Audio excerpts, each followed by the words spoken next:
Et ce matin, nous allons parler de comment développer pratiquement le don de vision. Vous avez besoin de développer votre capacité. Parce que le problème, c'est que nous ne savons pas souvent. La Bible dit dans le livre de Osée 4, il dit « Mon peuple périt, c'est faute de connaissance ». Souvent, tu ne sais pas. Voilà pourquoi tu ne sais pas comment utiliser une grâce que Dieu t'a donnée. Alors, laisse-moi t'aider, toi qui veux développer ou pratiquer le don.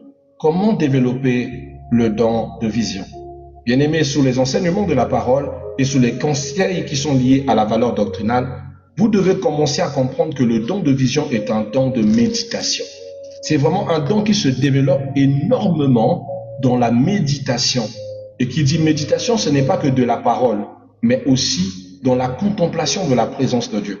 C'est un don qui recommandera à ce que vous soyez à même de consacrer un temps quotidien pour écouter le silence, pour écouter Dieu, pour écouter tout en gardant le silence. La méditation, c'est des moments où souvent vous vous déposez, vous êtes votre Bible ouverte, où vous êtes tout simplement concentré en recherchant à contempler Dieu dans votre cœur, dans votre pensée et dans votre esprit.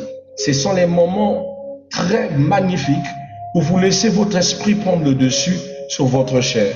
La consécration d'un temps d'écoute silencieuse aide énormément à disposer votre esprit, à permettre à ce que vos sens spirituels soient tous affûtés et aussi activés. Donc prenez souvent soin d'avoir des temps comme ça, des temps où vous vous éloignez du bruit, vous éteignez toutes choses, vous lancez votre temps de méditation, vous reposez votre cœur, vous recherchez l'harmonie profonde avec votre Dieu à travers votre esprit. Ce sont des moments importants qui vous contactent, c'est-à-dire qui mettent en contact votre âme avec votre esprit.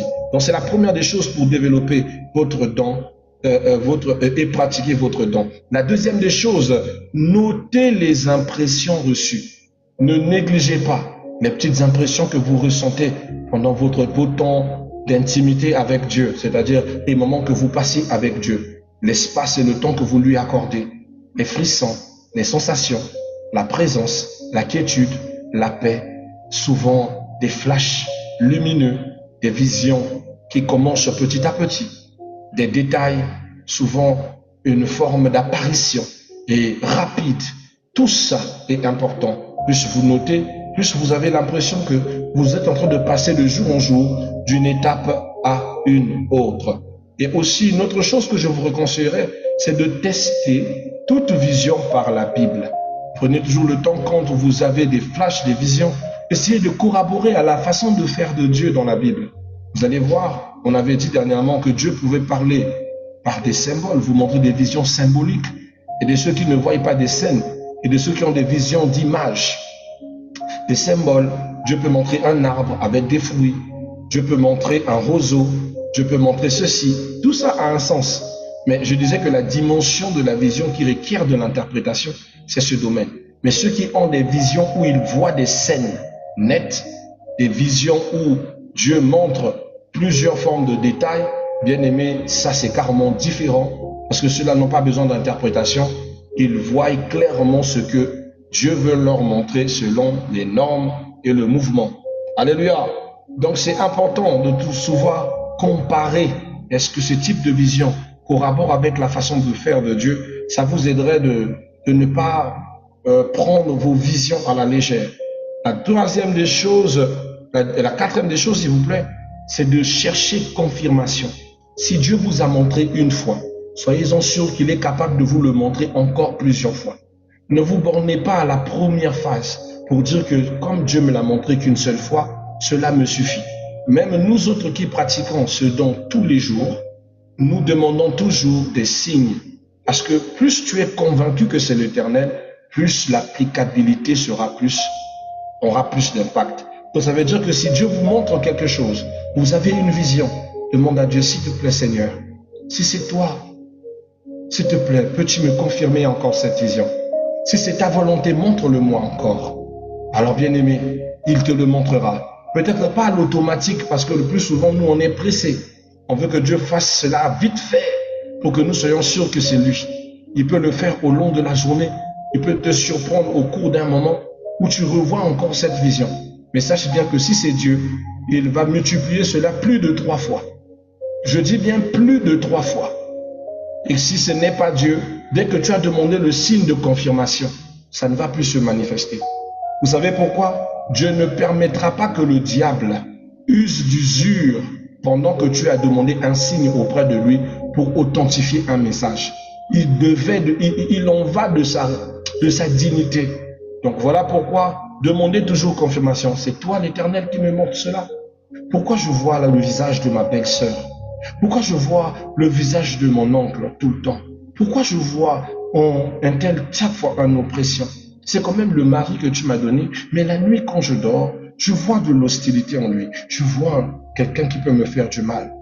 Est-ce que tu peux me répéter si c'est vraiment ce que tu veux me dire? Je veux savoir plusieurs fois.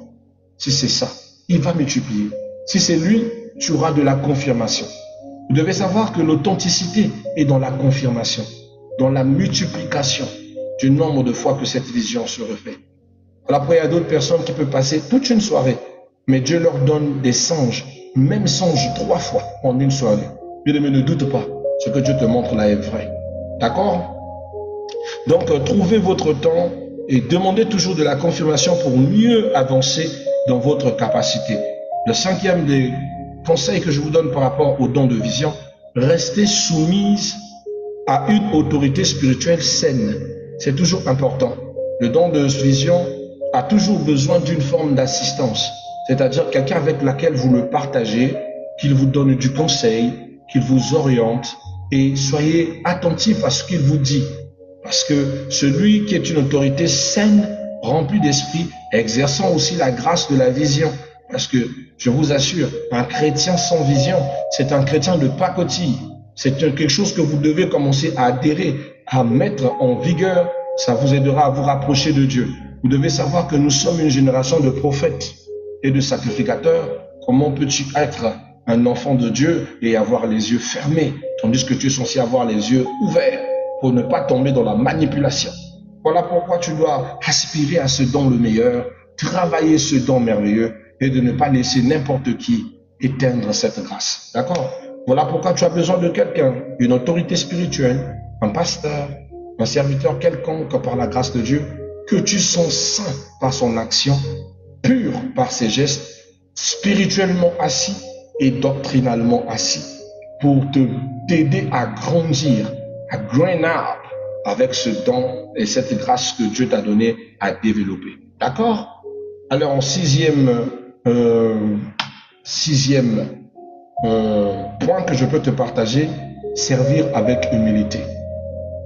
N'utilise pas le don de vision pour l'orgueil, pour faire le proving, pour démontrer que toi aussi, tu as une capacité, toi aussi tu sais faire les choses, toi aussi Dieu te parle. Un jour, je parlais avec une sœur servante qui m'écrit, au lieu d'être humble, non. Sur le champ, elle m'écrit, bonjour apôtre, bon, je vous dis déjà, moi-même, je suis aussi servante de Dieu, je vois des choses. Mais je voulais solliciter votre assistance face à une situation qui me préoccupe. La formulation l'a déjà mis hors contexte. C'est toi qui as besoin de l'assistance de Dieu de travers un autre serviteur de Dieu, et c'est toi qui viens te vanter que tu vois les choses. Mais tu n'as pas besoin de ce serviteur. Si toi-même tu vois les choses, au lieu de dire que Dieu te montre des choses, bien-aimé, ça ne sert plus à rien. Soyez humble avec le don de vision. Ne mettez pas d'orgueil et servez avec toute humilité. Laissez Dieu vous démarquer aux yeux des gens et non de vous-même arriver à vous démarquer par la bouche. Laissez les œuvres témoigner pour vous et non par une forme d'orgueil qui n'a pas sa place. D'accord? Le don de vision, si vous mettez de l'orgueil, vous la perdrez. Elle peut même s'arrêter. Si vous mettez de la têtutesse au lieu de l'obéissance, vous pouvez voir momentané ou temporairement votre don de vision ne plus se manifester et vous dire qu'il y a vraiment un problème parce que oui, ça se passe comportementalement, c'est vous qui l'avez créé. D'accord? Mon 8e et dernier point, notre grand 8, c'est discerner le vrai et de la fausse vision. Parce que je veux vous dire que oui, il y a la vraie vision divine et il y a la fausse vision. J'en ai parlé, je pense, avant-hier, mais aujourd'hui, je vais encore un peu donner de la lumière dessus. Vous devez savoir qu'une vision qui vient de Dieu, celle-ci, elle glorifie le Christ, elle est conforme aux Écritures, elle produit le fruit de l'Esprit. À chaque fois que celui qui utilise le don de vision est dans un environnement des chrétiens, elle pousse, elle aspire, elle marque des vies et pousse les personnes à se rapprocher de Dieu. Parce que le don de vision, comme tous les dons que Dieu a disposés en l'homme, sont des dons d'édification et non des dons qui créent le mépris, la colère, la haine, la mesquinerie ou la méchanceté. Votre don doit édifier. C'est très très important. Alléluia. Je disais qu'elle glorifie le Seigneur, elle est conforme aux Écritures, elle produit le produit de l'Esprit. Là où le don divin est exécuté quelque part, elle est contagieuse. Si vous êtes par exemple dans un endroit, dans un environnement où vous avez des frères et des sœurs, que vous avez l'habitude de prier ensemble et que vous exercez le don de vision authentique, elle va produire les fruits de l'Esprit tout autour de vous. Il y aura quelqu'un forcément qui aura le don de l'interprétation. Il y aura quelqu'un d'autre qui aura le don de l'écoute. Il y aura quelqu'un d'autre qui aura le don de prophétie. Il y aura quelqu'un d'autre, c'est-à-dire, là où le don est pur, le fruit de l'Esprit grandit et elle s'impacte naturellement, sans forcer les choses. Alléluia, parce qu'elle est faite dans le sens de pouvoir gagner et transformer les cœurs. Ça, c'est une chose importante. Et vous devez aussi savoir, bien-aimés, qu'elle édifie l'Église. Ça, c'est le vrai don de vision. La fausse don ou le faux don de vision, c'est lorsque, bien-aimés, vous voyez des personnes utiliser des dons à des fins commerciaux, qui sont là pour voir votre passé afin de vous maintenir si bas.